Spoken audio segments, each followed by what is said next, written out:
예민수의 경제 토크 레몬 리서치 김민수 대표님과 2차 전지의 투자 기회를 모색하겠습니다. 2차 전지가 확연히 이제 좀 바닥을 잡아가면서요. 네. 주가도 이제 바닥에서 제법 올라왔는데 또 조금 쉽니다. 쉬면서 쉬는 게 이제 조금 그동안 올라와서 쉬는 거지요. 뭐 테슬라의 로보택시 테슬라 이벤트 때문에 주가가 오르고 그거 아니라고 빠지고 그런 거는 아니지 않나요? 그건 아니죠. 네네. 네, 일단 자생적으로 네. 이만하면 됐어라고 하는 움직임들이 보여줬다는 거. 특히 가장 먼저 LG에너지솔루션을 볼 수밖에 없죠. 이 회사가 실적 기대감 전혀 없었습니다. 네. 예, 실적 기대감 상반기 때도 적자 났고 5천억 정도 매분기 AMPC로 공제 금액 대상으로 돼서 미국에서 지원을 받는다고 하더라도 이거밖에 안 돼? 라고 하다 보니까 실망감이 컸었죠. 네. 그래서 이번에도 에이 뭐 잘하면 그 적자 살짝 벗어나는 수준 이렇게까지도 나올 정도로 기대감이 전혀 없다가 실적 견적이 나왔죠, 근데. 괜찮았습니다. 네. 예상이 거의 시장에서 한 3,500억 네. 스트리트 컨센 어.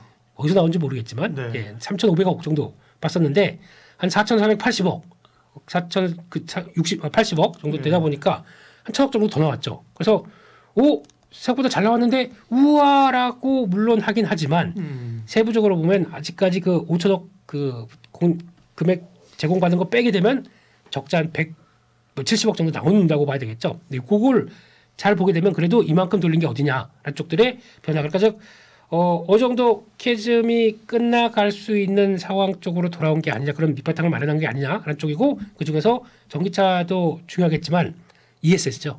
이거 가지고 다변화하면서 좀 뭔가 활로를 찾아가는 게 아닐까라는 쪽에서 시장이 좀 환호했다고 봐야 될 것 같고요. 그날 또 똑같은 좋은 기사가 나왔었죠. 그러니까 지금 계속 LG에너지솔루션 같은 경우는 지금 만약에 미국에서 이제 캐즘 구간이 끝나고 다시 전기차가 딱 상향으로 돌파하는 모습들이 나왔을 때, 그러면 누가 양질의 배터리를 잘 공급할 수 있겠느냐. 일단 중국 건 배제입니다. 근데 중국 거는 아마 미국 회사들이 중국 거를 탑재는 할 거예요. 하는데 그러면 직접 북미 쪽에서 못 움직일 겁니다. 다른 쪽에서 움직이겠죠. 그러면 뭐 제약이 없다 보니까 이제 그런 쪽으로 봤었을 때, 그런 과정 쪽에서 나왔을 때 LG에너지솔루션의 변화에 대해서 조금 더 또 북미 쪽의 성장과 함께 같이 갈 수 있는 그 내년 이후부터 공장이 완공되기 시작하면서 나오는 기대감들을 쭉 보여줄 수 있겠다라고는 하는데, 그래서 또 그때 나왔던 호재가 벤츠죠. 예, 벤츠가 우리도 배터리 좀 주세요. 지금까지 중국산 섰다가 아이고 이게 무슨 망신입니까? 아파트 홀랑 태워먹을 뻔했어요. 그러다 보니까 벤츠는 후발주자입니다. 전기차 쪽에선 내연기관만 열심히 하다가 하이브리드 쪽도 제대로 이제 막 쫓아가는 입장이고, 그런 쪽에서 뭐 안 되겠다 지금 어영부영하는 모습들이 많이 보이거든요. 그런 쪽에서 그 예전에 과거의 명성만 믿고 메르세데스 벤츠 이건 아니죠. 이제 트렌드 못 맞추면 다 도태됩니다. 그런 쪽에서 LG에너지솔루션과 계약했다. 이것만 가지고도 일단은 LG에너지솔루션의 좀 기대감이 높아지는 건 사실이었다라고 봐야 될 것 같습니다. 네. 네. 저점에서 보면 저점에 이번에 올라오면서 한 30% 이상씩 올라왔습니다. 그죠? 그렇습니다. 네.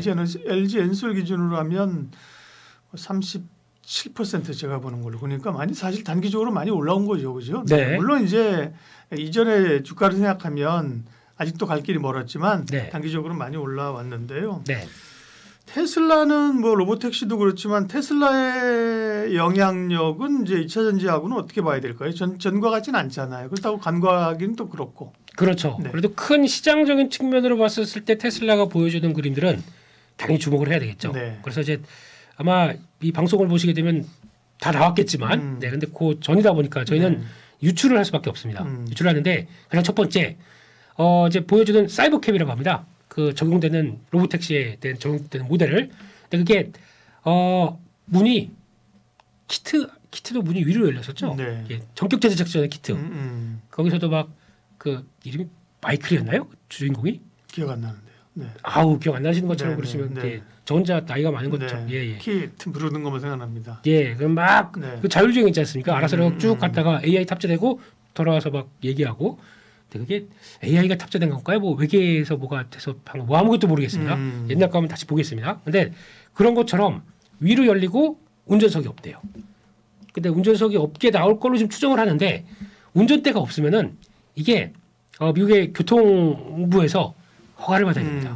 그 운전석 없이 도로를 질주한다. 이거 맘대로 그냥 하게 해주겠습니까?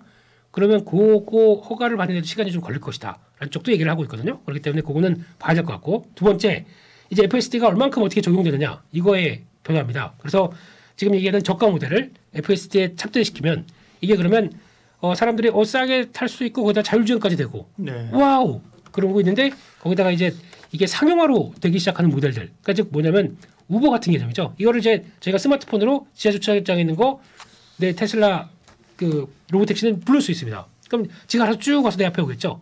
전격 제트 작전의 키트가 본격적으로 완성되는 초기 구간의 모델.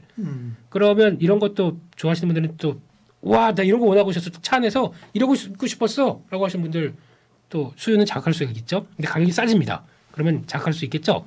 게다가 이런 모델들을 만약에 그럼 우버랑 같이 합작을 하게 되면 우버는 다 공유형 그리고 또 호출하는 약간 택시 그 개인들이 이제 택시를 운영하는 모습이지 않습니까? 그런 거랑 연결되기 시작하면 또 큰 변화가 나올 수 있겠다라고 바라보는 거고 제가 보기엔 마지막으로는 쌤입니다. 쌤이 네. 쌤 무슨 쌤?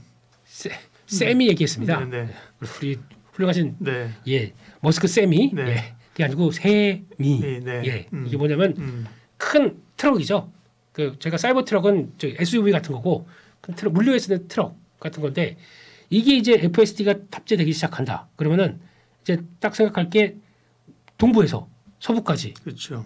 쭉 가게 되면 이게 몇 킬로입니까? 몇천 킬로 되겠죠? 그렇죠. 미국은 뭐 워낙 그 횡단하는데 그렇게 더 필요할 것 같아, 그죠? 그게 사막 아마 한가운데 지나가면서 그죠? 그게 핵심일 것 같습니다. 네네. 그렇게 되면 지금 운송비가 음. 천몇백만 원이라면서요. 그 운전사가 받는 운임이. 근데 그 중간에 뭐 거의 뭐 한 일주일 동안 뭐 먹고 자고 하면서 그러게, 거기까지 네. 가는 일을 하다 보니까 그때 그 일자리 같이 알아보자 그랬잖아요. 아우 이제 뺏기게 생겼습니다. 네네. 차라리 빚내서 네. 이거 한 대 사가지고 운영하는 게 낫겠. 네. 예. 그래서 그게 상용화되기 시작하게 되면 물리 혁명으로 들어오죠. 그러면 사람 필요 없고 거기 왔다 갔다 중간 중간에 충전소만 잘 세워놓게 되면 알아서 충전하고 갔다가 돌아오고 또 물건 싣고 오고 이렇게 되면은 많은 변화가 날 수 있기 때문에 그런 데 쪽에서 더 많이 시장을 또 바라보지 않나 싶고 또 마지막으로는 로봇 행사입니다. 로봇이면 그 테슬라가 잘하는 옵티머스 프라임 그거 아니고요. 예, 옵티머스 프라임은 거기 나오는 거고. 예, 근데 옵티머스가 2가 나오기 시작하면서 좀 더 효율화된 로봇이 나오기 시작하면서 이족 보행 로봇에 대한 여러 가지 개념들이 또 바뀌는 거 아니냐. 기대감은 많죠. 뚜껑 열어봐야 될 것 같습니다. 그래서 네. 2차 전지를 사자는 겁니까? 자율주행을 사라는 겁니까? 로봇을 사라는 겁니까? 다 복합적으로 다 되어 있는 회사면 테슬라 사면 되겠네요. 네. 네, 근데 제가 보기에는 일단 우리나라 측면에서 네. 자율주행 관련된 쪽에 적합한 회사가 거의 없습니다. 그렇죠. 사실은 네. 예, 현대오토웨이버밖에 없다고 봅니다. 네. 그렇기 때문에 그런 거 그런데 현대오토웨이버는 또 경쟁 측면이지 않습니까? 그렇기 때문에 적합하게 수혜주 그냥 테마주 쪽으로 접근하는 건 모르겠고요. 그렇게 봐야 될 것 같고 로봇 관련주도 우리나라가 이족 보행 로봇으로 같이 또 움직이면서 할 수 있는 거 우리 아직까지 저희 보핏 얘기하고 있습니다. 웨어러블 로봇 그거 가지고 그것도 나온다 하면서 그러게요. 올해 초부터 그러다가 원래 뭐 추석 때 뭐 어르신들 뭐 선물로 이렇게 그죠? 그러니까 나온다. 예. 삼성전자의 신뢰가 여기서 또 예. 네 아무튼 또 10월 달에 나온대요. 또 모르겠습니다. 아무튼 이제 그렇게 되는 거 보게 되면 우리는 이족 보행 로봇과 관련된 쪽으로 좀 대응하기 좀 어렵다. 차라리 그냥 여기도 이제 배터리가 들어갈 거 아닙니까? 네. 그럼 그냥 2차전지 이게 맞지 않나 생각이 들어서 일단은 관련된 쪽으로 국내에서는 만약에 가장 큰 수혜를 본다 그러면 2차전지밖에 없다고 봐야 될 것 같습니다. 예. 그러면 다시 2차 전지로 돌아와서 네. 2차 전지 가운데서도 역시 최근에 이제 상승 말씀드린 것처럼 저점에서 한 30% 이상을 주도했던 것은 셀업체입니다. 그렇죠? 네. 그렇습니다. 그 양극재는 얼마나 됐나 한번 보자. 양극재 업체들은 에코프로, 확실히 네. 예. 저점에서 25%, 에코프로 BM은 네. 퓨처엠은 29%. 네. 네. 그래도 뭐 LNF에 최근에 많이 올랐죠. 네. LNF가 직접 LNF는 40%뭐 얼추 비슷하게 사실은 이제 올랐습니다 보니까 그죠? 네, 차이가 나진 않는데요. 네. 네. 그러면 2차 전지 가운데서 뭘 볼까요? 네. 일단 소재 쪽은 네. 지금 가격과도 소재 광물 가격과도 연결이 있지 않습니까? 네. 근데 최근에 미국 시장의 동향을 보게 되면 달러 강세 또 금리도 막 올라가다 보니까 광물 시장이 원자재 시장이 좀 재미가 없어요.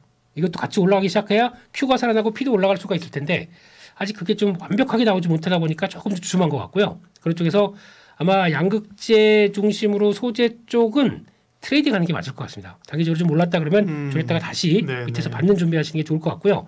차를 본다고 하게 되면 쇼티지 가능성이 있는 것들 이번에 캐즘 끝나고 제대로 다 투자를 해서 이제 우리 그때 쫙 하고 나와야 될 텐데 아우 그 사이에 금리도 높고 제대로 투자를 못했어요. 그러면 이거 쇼티지 나거든요. 그게 아마 음극재 쪽 같고요. 그게 전구체 쪽 같습니다. 그런 것 쪽들은 계속 관심 있게 보고 대응하는 게 맞을 것 같은데 좀 많이 올랐습니다. 특히 전구체 같은 경우 에코프로 머티 에코엔드림 이런 회사들은 좀 올랐기 때문에 네. 밀릴 때를 좀 봐야 되겠죠. 그리고 또 하나가 지금 실리콘 음극재인데 이번에 이제 4680 배터리가 LG 에너지 솔루션에서 테슬라로 들어가기 시작하면서 이게 좀 본격적으로 양산되기 시작하게 되면 4680 때부터는 실리콘 음극재가 본격적으로 탑재될 가능성이 높죠. 그러면 대두전자 재료 같은 경우나 거기 또 들어가는 이제 도전제 쪽에 나노신 소재 이런 쪽들이 부각받을 수가 있겠죠. 그런 것들이 변화. 근데 물론 비쌉니다. 2000년지는 일단 비쌉니다. 테슬라 자체도 비쌉니다. 12개월 선행 PR로 90배입니다. 비쌉니다. 근데 그게 우리 2000년지 쪽은 워낙 비싸기 때문에 그런 거 안고 지금 매매하는 상황들이거든요. 그렇기 때문에 저는 이런 것들 이제 쭉 모아가는 것보다 이제 플레이를 좀 줄였다, 늘렸다 하는 게 좀 더 낫겠다라고 생각하는데 그런 쪽에서 소재 쪽보다 그냥 본다 그러면 LG 에너지 솔루션일 거고 그래도 성장을 생각한다 그러면 음극재 쪽이 맞겠다 이렇게 바라보고 있습니다. 네. 네. 셀이 어쨌든 중심이고요. 네. 그 다음에 소재 쪽에서는 음극재. 네. 또 기본적으로는 트레이딩 전략으로 소재는 대응을 하자. 맞습니다. 네. 장비나 뭐 폐배터리 이런 쪽은 좀 약하죠 요즘 그죠? 만약에 이제 4680 쪽으로 들어가기 네. 시작했다 그러면 그 들어가는 케이스 쪽의 강자가 TC 시스템이지 않습니까? 그게 가장 또 최근에 부각을 받았고 네. 거기다 동원 시스템 이제 두 회사가 아마 중요하게 영향을 끼칠 걸로 봅니다. 네. 근데 일단 뭐 그런 회사들이 괜찮은 것 같아요. 요즘엔 이제 다른 사업도 하면서 그죠? 예, 2차 예, 전지 하면 뭐 2차 전지가 사실 뭐 안 좋다고 해서 회사가 폭망하는 게 아니라 그렇죠. 그렇죠. 기본 사업이 나아지면서 2차 전지 소재 지금 말씀하신 기업들이 그런 데잖아요. 예. 맞습니다. 예. 예, 그래서 또 똑같이 그런 쪽으로 바라보시는 게 더 맞겠다고 보여지고 있는데 그런 쪽에서 뭐 또 좀 뒤늦게 움직이는 뭐 삼알미늄 이런 것들도 같이 영향을 끼치겠지만 이게 기본적으로는 저런 게 좀 있어야 되겠죠. 광물 그 원자재 가격들이 올라오면서 같이 움직이는 것들이 베이스가 되다 보니까 그것까지 체크하고 보시는 게 더 맞을 것 같아서 네. 그쪽도 체크해 보시고 거기다 또 요즘 보게 되면 장비 쪽도 부각을 받는 것 같아요. 장비 쪽에서 그나마 그래도 PNT가 가장 좀 탄력적이지 않을까라는 쪽에서 4680 쪽에 연결돼서 나올 수 있는 그 밸류체인의 흐름들 이걸 같이 보시면서 대응하시는 게 좋겠다고 보여집니다. 네. 네. 그럼 마지막으로 LG 에너지 솔루션 같은 경우는 셀의 대표 업체이고 사실은 확실히 움직이기 시작하니까 대장주가 갑니다. 그 전에는 사실 셀 중에서는 제일 많이 주목했던 게 SDI거든요. 그렇죠. 삼성 SDI가 네. 뭐 실적도 상대적으로 견조하고 유럽진출하고 그랬는데 네.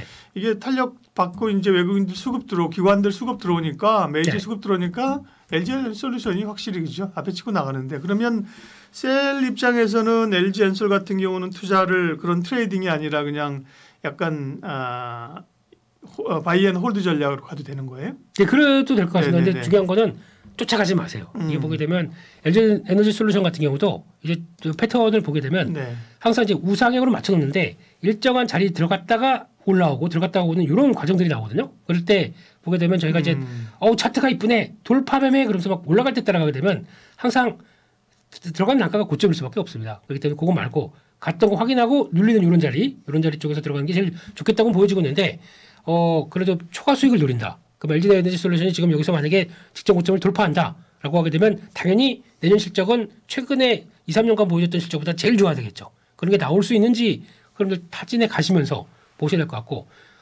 바이앤홀드도 같은 경우는 이런 추세 강한 종목들은 괜찮습니다. 네. 하지만 나머지 쪽은 저희는 이제 좀 초과 수익을 노리지 않습니까? 그러면 성장을 더 할 수 있는 쪽들 이걸 좀 체크해 보는 게 좋을 것 같아서 아까 말씀드렸던 쇼티지 네. 이쪽 좀 체크해 보셨으면 좋겠습니다. 예, 2차 전지 대응 전략 테슬라 이야기까지 해서 LG 에너지 솔루션으로 마무리가 됐습니다. 김민수 대표님 함께했습니다. 고맙습니다. 감사합니다.